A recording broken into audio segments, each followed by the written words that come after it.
What does it teach you about power? I think I learn a lot more about power in like a non-gendered way. Also, I've dived very deep into the kink world and seeing power dynamics play out in a very intentional and clear ways. I personally don't like to play with power dynamics. I like to neutralize power. I like vulnerability. I like when people both feel empowered and safe enough to be very vulnerable, that there's no like overarching. And I do that by naming dynamics.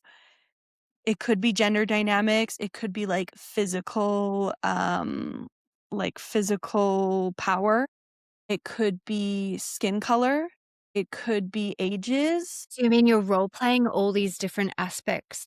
You can, but instead I actually don't like to role personally in my personal life. I'm not that into the role playing of it. I'm into naming it to know that it's there in the space so that it makes the space more disarmed of then there's less power play happening, essentially. Yeah. So, like, for example, like in Canada, we do a lot of like land acknowledgements. When you do a land acknowledgement and are acknowledging the land that we are on is stolen from Indigenous people, that is taking white people off of a pedestal more so that Indigenous people in the space can feel more comfortable and acknowledged.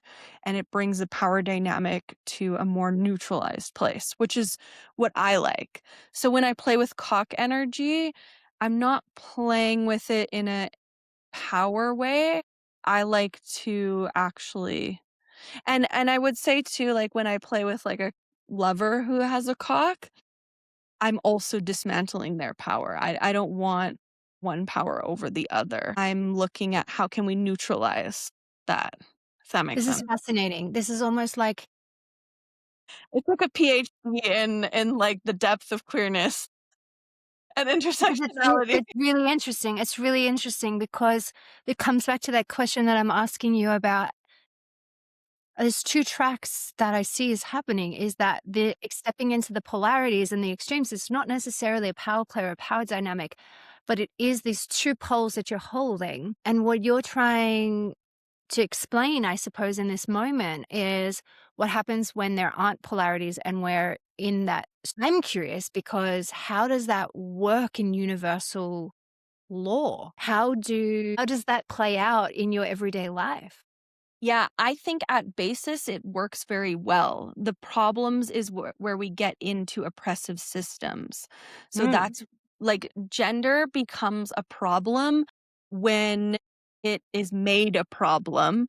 because we're using it to manipulate, especially when it comes to like conservative politics, right? So if we're taking the and we're neutralizing, we're taking the power dynamic out of it and we're neutralizing, it becomes a much more place of just balance. And so I teach in my schools, like I'll talk about the polarity of like feminine and masculine, but all of us live with the balance of these energies within us. And is it really feminine or masculine? Is it yin yang? Is it sun, moon, dark, light, right? All of it exists because each other exists. And when we understand, especially, I think queerness is such a good word for it because there's that spectrum of like Mm, looking beyond. It's just a binary, it's a whole spectrum of experience.